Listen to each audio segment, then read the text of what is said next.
Hello guys, இன்னைக்கு நம்ம என்ன பார்க்க போறோம்னு பார்த்தீங்கன்னா டிடெக்ட் கோனன் அனிமேட்டட் சீரிஸோட 80வது எபிசோட் தான் பார்க்க போறோம். ஸோ நம்ம சேனல் இதுக்கு முன்னாடி டிடெக்ட் கோனன் அனிமேட்டட் சீரிஸோட ஃபர்ஸ்ட் 79 எபிசோட வந்து எக்ஸ்பிளைன் பண்ணி போட்டாச்சு. பார்க்காதவங்களுக்கு வந்து டிஸ்கிரிப்ஷன் லிங்க் கொடுத்துருக்கேன். அது போக நம்ம சேனலில் இருக்க பிளேலிஸ்ட்ல வந்து டிடெக்ட் கோனன் சீரிஸ்னு சொல்லி தனியாக ஒரு காலம் ஒன்று ஒதுக்கியிருக்கேன். பார்க்காதவங்க அதில் வந்து செக் பண்ணிட்டு வாங்க. சரி, நம்ம வீடியோக்குள்ள போகலாம் வாங்க.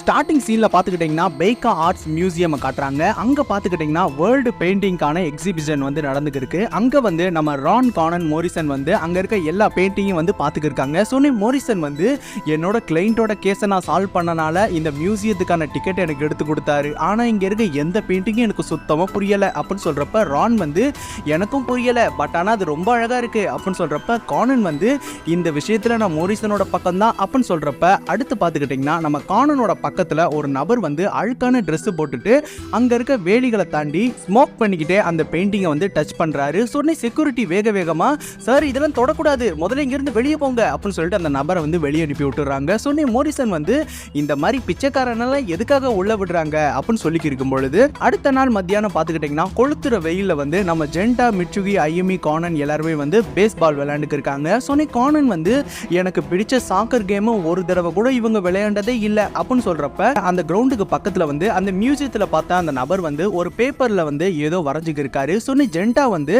வேகமா அந்த பாலை வந்து அடிக்கிறான். ஸோ அந்த பால் வந்து அந்த நபரோட மேலேயே பொத்துன்னு பட்டுருது. ஸோ ஒரு வச்சிருக்க பாக்ஸ் வந்து கீழே விழுந்துருது. சொன்ன கானன் வந்து உங்களுக்கு எதுவும் ஆகலையே, உங்களை நான் அந்த மியூசியத்தில் பார்த்தேனே அப்படின்னு சொல்றப்ப கானன் வந்து அவரோட ஸ்கெட்ச் நோட் எடுத்து செக் பண்றான். ஸோ அதில் பார்த்துக்கிட்டிங்கன்னா ஒரே மாதிரியான படங்களா இருக்கு. சொன்ன ஜென்டா வந்து இவருக்கு ஏதாச்சும் அடி ஏதாச்சும் பட்டிருக்கா அப்படின்னு சொல்றப்ப மிட்சுகி வந்து நம்ம வேணா ஆம்புலன்ஸுக்கு கால் பண்ணலாமா அப்படின்னு சொல்றப்ப ஜென்டா வந்து அப்போனா அவ்வளோ சீரியஸ் ஆயிடுச்சா அப்படின்னு சொல்றப்ப அந்த நபர் வந்து நான் யாரு, என்னோட பேர் என்ன, எனக்கு ஒரு மாதிரி தலைவலிக்குது அப்படின்னு சொல்றப்ப அங்க இருக்க எல்லாருமே பயங்கரமா ஷாக் ஆகுறாங்க.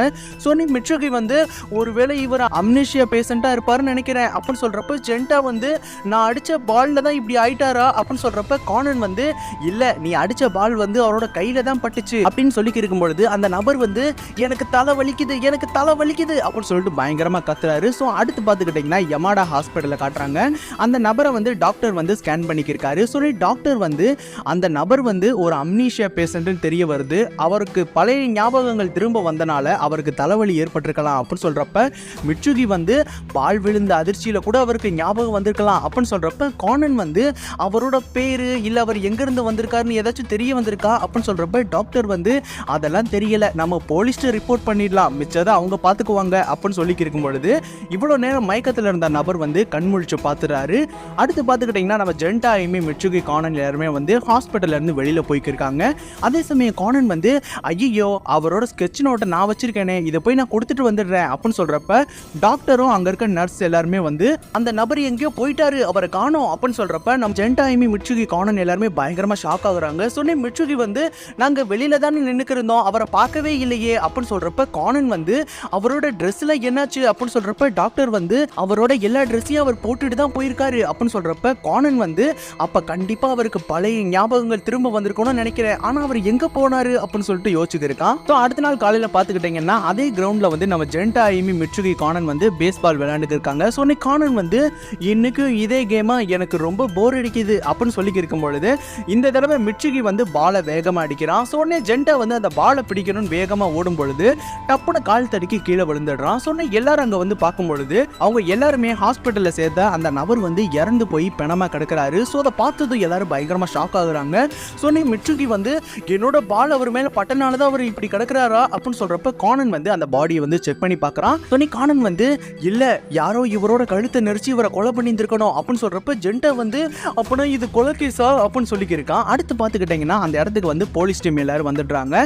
சோனி டகாகி வந்து இன்ஸ்பெக்டர் மெகுரேட்டை வந்து யாரோ இவரோட கழுத்தை வந்து கயிறால நெரிச்சு கொலை பண்ணியிருக்கணும், இவர் இறந்து போன நேரம்னு பார்த்தா கண்டிப்பா நேத்து நைட்டா தான் இருக்கணும், கொலைக்கான ஆயுதம் வந்து இங்க எங்கேயுமே கிடைக்கல அப்படின்னு சொல்றப்ப மோரிசன் வந்து ஏய் கானன், எங்க போனாலும் எனக்கு இம்சை கொடுக்கறதுக்குன்னே நீ வருவியா அப்படின்னு சொல்றப்ப இன்ஸ்பெக்டர் மெகுரே வந்து இல்ல அவங்க தான் டெட் பாடியை பார்த்து நம்மளுக்கு கால் பண்ணது அப்படின்னு சொல்றப்ப இன்ஸ்பெக்டர் மெகுரே வந்து அப்பனா கில்லர் வந்து இவரை வாட்ச் பண்ணிக்கிருந்திருக்கணும், கரெக்டான சமயம் வந்ததும் அவரை தாக்கி அவரோட பொருட்களை திருடிட்டு போயிருந்திருக்கணும் அப்படின்னு சொல்றப்ப கானன் வந்து அவரோட ஆர்ட் சப்ளைஸ்ல மிஸ்ஸிங் ஆயிடுக்கு அப்படின்னு சொல்றப்ப மிட்சுகி வந்து ஆமா அவரோட கேன்வாஸ் அப்புறம் ஈஷல் கூட காணோம் அப்படின்னு சொல்றப்ப அயூமி வந்து அவரோட வாட்டர் பாக்ஸும் மிஸ் ஆயிருக்கு அப்படின்னு சொல்றப்ப ஜெண்டா வந்து அவர் எப்பயுமே வச்சிருக்க ஒரு பேக்கை கூட காணோம் அப்படின்னு சொல்றப்ப கானன் வந்து அந்த டெட் பாடியை வந்து நோட் பண்ணி பாத்துக்கிருக்கான். சோ அவரோட கால்ல பாத்துக்கிட்டீங்கன்னா ஒரு ஷூ மட்டும் கலண்டு இருக்கு. அது மட்டும் இல்லாம அந்த ஷூல போடப்பட்ட முடிச்சு வந்து வெர்டிகல் லைன்ல போடப்பட்டிருக்கு. அந்த ஷூக்குள்ள வந்து ஜின்கோ இலை வந்து இருக்கு.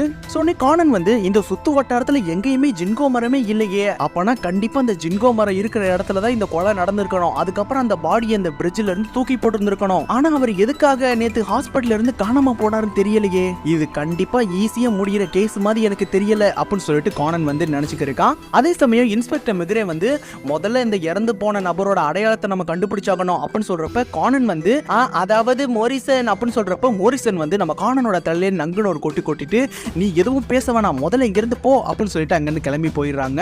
சோ உடனே நம்ம அயூமி வந்து நம்ம ஆரம்பிக்கலாமா அப்படின்னு சொல்றப்ப மிட்சுகி வந்து நம்மளோட முதல் கட்ட நடவடிக்கை என்ன அப்படின்னு சொல்றப்ப ஜெண்டா வந்து டிடெக்டிவ் பாய் செயல்பட வேண்டிய நேரம் வந்துடுச்சு அப்படின்னு சொல்றப்ப கானன் வந்து ஓகே நம்ம எல்லாரும் சேர்ந்து பண்ணலாம் அப்படின்னு சொல்லிடுறான். சோ அடுத்து பாத்துக்கிட்டீங்கன்னா டிபார்ட்மெண்ட் ஸ்டோரை காட்டுறாங்க. சோ அந்த டிபார்ட்மெண்ட் ஸ்டோரோட டாப் ஃப்ளோர்ல வந்து நம்ம கானன் வந்து அவரோட ஸ்கெட்ச் நோட்டை வந்து செக் பண்ணி பாத்துக்கிருக்கான். அதுல இருக்க வீடு மாதிரியே இங்க ஏதாச்சும் வீடு இருக்கா அப்படின்னு சொல்லிட்டு 4 பேர் வந்து ஆளுக்கு ஒரு டெலஸ்கோப்ல வந்து செக் பண்ணி பாக்குறாங்க. சோ ஜெண்டா வந்து எனக்கு எதுவும் தெரியல அப்படின்னு சொல்றப்ப கானன் வந்து என் சைடும் எந்த விதமான வீடும் இல்ல அப்படின்னு சொல்றப்ப மிட்சுகி வந்து எனக்கும் அதே மாதிரி வீடு கிடைக்கல அப்படின்னு சொல்றப்ப அயூமி வந்து நான் கண்டுபிடிச்சிட்டேன் அப்படின்னு சொல்லிட்டு 4 பேரும் அந்த வீட்டை நோக்கி வேகமா ஓடுறாங்க. சோ கானன் வந்து அதோ அங்க ஒரு ஜின்கோ மரம் இருக்கு பாருங்க அப்படின்னு சொல்லிக்கிருக்கான். சோ அடுத்து பாத்துக்கிட்டீங்கன்னா அங்க ஒரு ஹவுஸ் கிளீனிங் வேன் இருக்கு. சோ கானன் வந்து பக்கத்துல இருக்க அந்த வீட்டோட நேம் போர்டை பார்க்கலாம். ஸோ ஹயாசே அப்படின்னு சொல்லிட்டு அதில் போட்டிருக்கு. ஸோ பக்கத்துலேயே அந்த ஹவுஸ் கிளீனர்ஸ் வந்து பேசிக்கிறத நம்ம கானன் வந்து நோட் பண்ணிக்கிறோம். அவங்க என்ன சொல்றாங்கன்னு பார்த்துக்கிட்டிங்கன்னா இந்த பொம்பளை ஆல்ரெடி சுத்தமாக இருக்கிற இடத்தையே மறுபடியும் சுத்தம் பண்ண சொல்லிக்கிருக்காளே, ஆட்கள் எங்கெங்கெல்லாம் தொடுவாங்களோ அங்கெல்லாம் நல்லா கிளீன் பண்ணணும்னு சொல்றா, எனக்கு சுத்தமாக புரியலை அப்படின்னு சொல்றப்ப கானன் வந்து ஒருவேளை அவங்க ஃபிங்கர் பிரிண்ட் அழிக்கிறதுக்காக தான் இந்த வேலை பார்த்துருக்கணும்னு நினைக்கிறேன் அப்படின்னு சொல்லிட்டு கானன் யோசிக்கிறதுக்குள்ள நம்ம ஜெண்டா வந்து அந்த பக்கத்து வீட்டோட காலிங் பெல்லை வந்து அடிச்சிடுறான். ஸோ அந்த வீட்டுக்குள்ள இருந்து ஒரு லேடி வராங்க. சோ அவங்களோட பேர் வந்து ஹயாசே கிமி. அவங்க வந்து இந்த இடம் ரொம்ப அழுக்கா இருக்கே, ஆமா நீங்கள யாரு அப்படின்னு சொல்றப்ப நம்ம ஜெண்டா ஐமி மிட்சுகி வந்து குட் ஆஃப்டர்நூன் ஆண்டி அப்படின்னு சொல்றப்ப கிமி வந்து சரி சரி எல்லாரும் வீட்டுக்குள்ள வாங்க அப்படின்னு சொல்லிட்டு எல்லாருக்கும் வந்து ஜூஸ் கொடுத்துருக்காங்க. உங்களுக்கு நான் குக்கீஸ் எடுத்துட்டு வரேன் அப்படின்னு சொல்லிட்டு அங்கிருந்து போறாங்க. சோ கானன் வந்து கிமியோட ட்ரெஸ்ஸுக்கு பின்னாடி வந்து வெர்டிகல் லைன்ல முடிச்சு போட்டிருக்கத கானன் வந்து நோட் பண்றான்.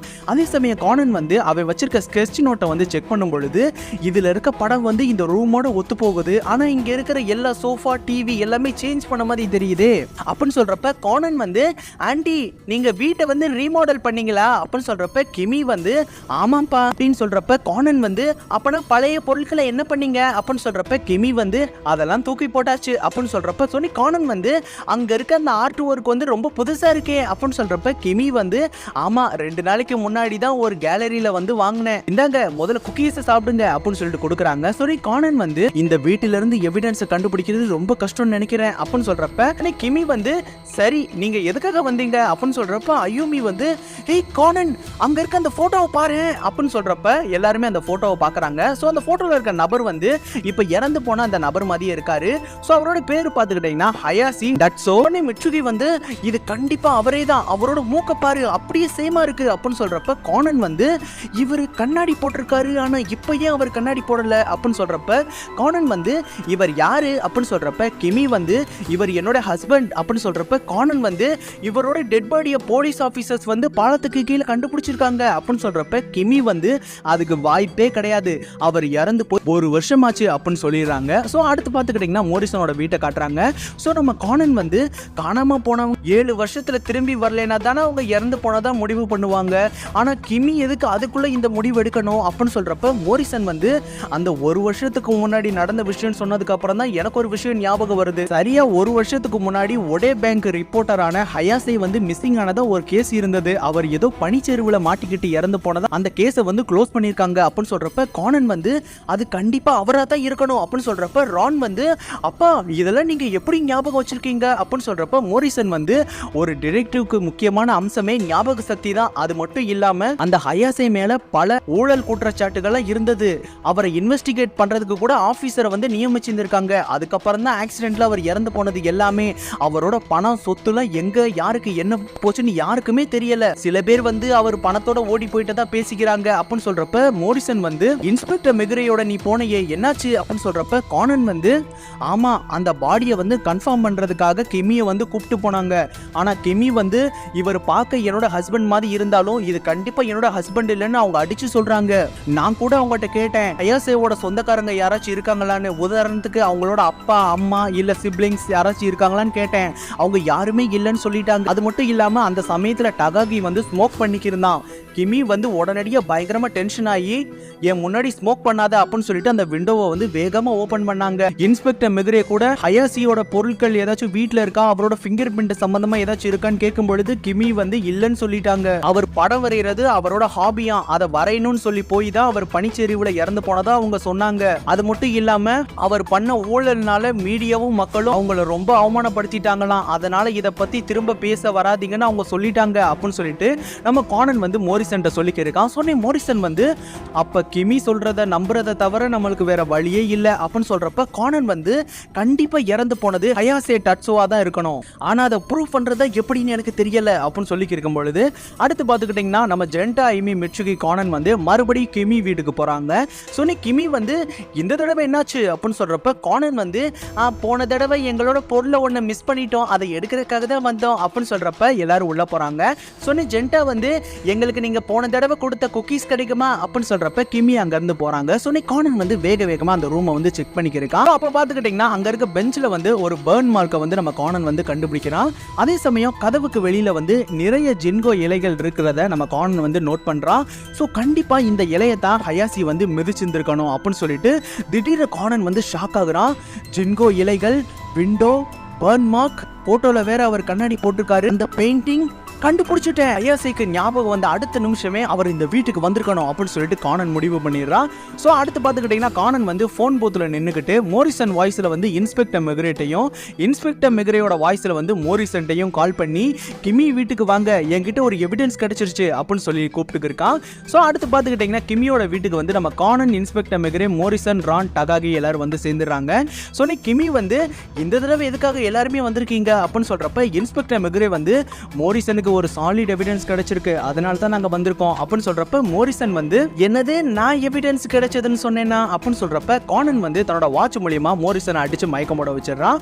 ஸோ உடனே நம்ம மோரிசன் வாய்ஸ்ல வந்து கானன் வந்து பேச ஆரம்பிக்கிறான். என்ன நடந்ததுன்றத நான் ஆரம்பத்துல இருந்து சொல்றேன். சரியா ஒரு வருஷத்துக்கு முன்னாடி ஹயாசே வந்து பனிமலைக்கு போகும்பொழுது ஏற்பட்ட பனிச்சரிவு மூலியமா அவர் சிக்கினது என்னமோ உண்மைதான். பட் ஆனா அதிர்ஷ்டவசமா அவர் சாகல, அதுக்கு பதிலா அவர் தன்னோட சுயநினைவை இழந்தாரு. அந்த பனிச்சரிவுல அவர் தன்னோட கண்ணாடியை மிஸ் பண்ணனால பாதை தெரியாம தன்னோட வீட்டோட படங்களை வரைஞ்சுக்கிட்டு அங்க இங்கன்னு சுத்திக்கு இருந்தாரு. அதுக்குள்ள கோர்ட்டு வந்து அவர் இறந்து போனதா அறிவிச்சிடுச்சு. அவரோட மொத்த சொத்துகளையும் கிமிக்கு வந்து சேரும்படி அவங்க அறிவிச்சுட்டாங்க. அதோட அவர் ஊழல் பண்ண பணமும் கிமிக்கே வந்து சேர்ந்துடுச்சு. அதுக்கப்புறம் சரியா நேத்து அவருக்கு ஞாபகம் தெளிஞ்சதும் அவர் வேகமா இந்த வீட்டுக்கு வந்திருக்கணும், கிமி அவங்கள கொலை பண்ணியிருந்திருக்கணும் சொத்துக்காக அப்படின்னு சொல்றப்ப அங்க இருக்க எல்லாருமே பயங்கரமா ஷாக் ஆகுறாங்க. சோ கிமி வந்து விழுந்து சிரிச்சுக்கிருக்காங்க. உங்களோட கதை ரொம்ப நல்லா இருக்கு, ஆனா இதை நிரூபிக்கிறதுக்கு உங்ககிட்ட ப்ரூஃப் இருக்கா அப்படின்னு சொல்றப்ப கானன் வந்து என்கிட்ட எந்த ப்ரூஃபும் கிடையாது, ஏன்னா நீங்க எல்லாத்தையும் பிளான் பண்ணி அழிச்சிட்டீங்க, ஹவுஸ் கிளீனிங் உட்பட அவங்கள வர சொல்லி எல்லா இடத்தையும் சுத்தம் பண்ண வச்சுட்டீங்க அப்படின்னு சொல்றப்ப கிமி வந்து அப்பனா உங்ககிட்ட ப்ரூஃப் இல்ல அப்படின்னு சொல்றப்ப கானன் வந்து ஆனா என்கிட்ட சில கனெக்ஷன்ஸ் சொல்ல முடியும். அதாவது ஹயாசியோட ஷூல வந்து வெர்டிக்கல் லைன்ல முடிச்சு போட்டிருந்தாங்க, அதே மாதிரி தான் நீங்களும் உங்களோட ட்ரெஸ்ல வெர்டிக்கல் லைன்ல முடிச்சு போட்டிருக்கீங்க அப்படின்னு சொல்றப்ப நம்ம டகாகி வந்து பயங்கரமா ஷாக் ஆகுறான். இங்க இருக்கிற நிங்கோ மரத்தோட இலைகள் தான் அவரோட ஷூல இருந்தது அப்படின்னு சொல்றப்ப கிமி வந்து தேவையில்லாம என் மேல பழி போட்டுக்கு இருந்தீங்கன்னா கோர்ட்ல உங்க மேல நான் கேஸ் போட வேண்டியது இருக்கும் அப்படின்னு சொல்றப்ப இன்ஸ்பெக்டர் மெக்ரே வந்து மோரிசன் எல்லாரையும் மாட்ட வச்சிடாதீங்க, ஏதாச்சும் பண்ணி ப்ரூவ் பண்ணுங்க அப்படின்னு சொல்லி இருக்கும் பொழுது கானன் வந்து ரான் அந்த ஆர்ட்ஸ் கிட்ட போய் நில்லு அப்படின்னு சொல்றப்ப ரான் அங்க இருந்து எந்திரிச்சு போறான். சொன்னி கானன் வந்து ஹயாசே வந்து ஒரு ஹெவி ஸ்மோக்கர்ன்ற விஷயம் உங்களுக்கு நல்லாவே தெரிஞ்சிருந்திருக்கணும், ஆனா உங்களுக்கு ஸ்மோக் பண்றது சுத்தமாவே பிடிக்காது. அதனால தான் டகாகி உங்க முன்னாடி ஸ்மோக் பண்ணும்பொழுது அவனை திட்டி நீங்க டோரை வந்து ஓபன் பண்ணீங்க. அதே மாதிரி ஹாஸ்பிட்டல்ல இருந்து வந்ததுக்கு அப்புறம் ஹயாசே வந்து இந்த ஆர்ட்ஸ் முன்னாடி நின்று இருந்திருக்கணும். அவர் ஸ்மோக் பண்ணனால நீங்க வேக வேகமா டோரை வந்து ஓபன் பண்ண போனீங்க. ஆனா அதுக்குள்ள அவர் அந்த பெயிண்டிங்கை வந்து டச் பண்ண விஷயம் உங்களுக்கு தெரியாம போயிடுச்சு. ஏன்னா அவர் வந்து கண்ணாடி போடாதனால அந்த பெயிண்டிங்கை வந்து கிட்ட பார்க்கணும்னு ஆசைப்பட்டாரு. அதனால தான் பெய்கா மியூசியம்ல கூட அவர் அந்த பெயிண்டிங்கை பார்த்தாரு அப்படின்னு சொல்றப்ப அவரோட சிகரெட்டை கூட அந்த மேஜையில வச்சுதான் அவர் அணைச்சிருந்திருக்கணும். அதுக்கான பர்ன் மார்க் தான் அங்க இருக்கு அப்படின்னு சொல்றப்ப ரான் வந்து அப்படின்னா அந்த பெயிண்டிங்ல அவரோட ஃபிங்கர் பிரிண்ட் இருக்கணும் அப்படின்னு சொல்றப்ப கிமி வந்து பயங்கரமா ஷாக் ஆயிடுறாங்க. அதே சமயம் இன்ஸ்பெக்டர் மெகுரே வந்து டகாகி உடனடி லேப் டீம்கிட்ட சொல்லி வர சொல்லு அப்படின்னு சொல்றப்ப கிமி வந்து அதுக்கு அவசியம் இல்லை, டிடெக்டிவ் சொன்ன எல்லா விஷயங்களும் உண்மைதான், நான் தான் காஃபில ஸ்லீப்பிங் பில்ஸை கலந்து என்னோட ஹஸ்பண்டோட கழுத்தை நெரிச்சு கொலை பண்ணேன், இவ்வளோ நாள் சொத்தை அனுபவிச்சுக்கிட்டு சந்தோஷமா இருந்த எனக்கு அது பறி போயிடுமோன்னு பயம் வந்துடுச்சு, அதனால தான் நான் அப்படி பண்ணேன் அப்படின்னு சொல்றப்ப இன்ஸ்பெக்டர் மெகுரே வந்து கிமியை வந்து அரெஸ்ட் பண்ணிடுறாங்க. ஸோ அந்த இடத்துல பார்த்துக்கிட்டிங்கன்னா இந்த எபிசோட் வந்து முடிஞ்சிடுது. ஸோ அப்படியே போஸ்ட் கிரெடிட் சீன் பார்த்துக்கிட்டிங்கன்னா நம்ம மோரிசன் வந்து தூங்கி எந்திரிக்கிறாரு. சோனே ரான் வந்து அப்பா இந்த கேஸை நீங்க சூப்பரா கண்டுபிடிச்சிட்டீங்க, அதே மாதிரி தொலைஞ்சு போன இன்னொரு ஆளையும் நீங்க கண்டுபிடிக்கணும் அப்படின்னு சொல்றப்ப மோரிசன் வந்து யார் அது அப்படின்னு சொல்றப்ப ரான் வந்து அதாவது சினிச்சியை தான் நீங்க கண்டுபிடிக்கணும் அப்படின்னு சொல்றப்ப மோரிசன் வந்து நான் நல்லா இருக்கிறது உனக்கு சுத்தமாவே பிடிக்கல போலயே, அவன் இல்லாம இருக்கிறதா நல்லது, அவன் மட்டும் திரும்ப வந்துட்டானா என்னோட ஃபேமும் போயிடும், எனக்கு கேஸும் வராது அப்படின்னு சொல்லி இருக்கும் பொழுது கானன் வந்து ஆஹா அங்கிள் உங்களோட நல்ல மனசு யாருக்குமே வராது அப்படின்னு சொல்லிட்டு நினச்சிக்கிருக்க அந்த இடத்துல பார்த்துக்கிட்டிங்கன்னா இந்த எபிசோட் முடிஞ்சிடுது. ஸோ இந்த வீடியோ வந்து உங்களுக்கு பிடிச்சிருக்கு நம்புறேன். இந்த வீடியோ உங்களுக்கு பிடிச்சிருந்துச்சுன்னா லைக் பண்ணுங்க, ஷேர் பண்ணுங்க, கமெண்ட் பண்ணுங்க, மறக்காம ராஜு ரஞ்சு வாய்ஸ்ன்ற சேனலுக்கு சப்ஸ்கிரைப் பண்ணுங்க. பாய், தேங்க்யூ.